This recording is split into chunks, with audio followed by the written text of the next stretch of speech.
অবশেষে নিষিদ্ধ হলো জামায়াতে ইসলামী ও ইসলামী ছাত্র শিবির। এ বিষয়ে বিকেলে প্রজ্ঞাপন জারি করে স্বরাষ্ট্র মন্ত্রণালয়।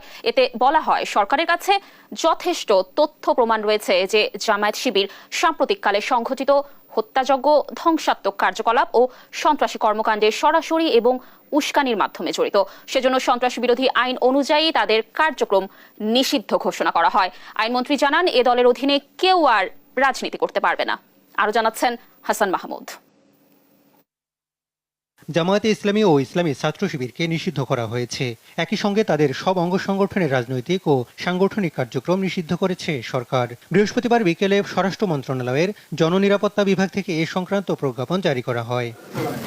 প্রজ্ঞাপনের প্রথম অংশে বলা হয়, আন্তর্জাতিক অপরাধ ট্রাইব্যুনালের কয়েকটি রায়ে জামায়াতে ইসলামী এবং এর অঙ্গ সংগঠন ইসলামী ছাত্র শিবির 1971 সালের মহান মুক্তিযুদ্ধে গণহত্যা, যুদ্ধাপরাধ ও মানবতা বিরোধী অপরাধের জন্য দায়ী।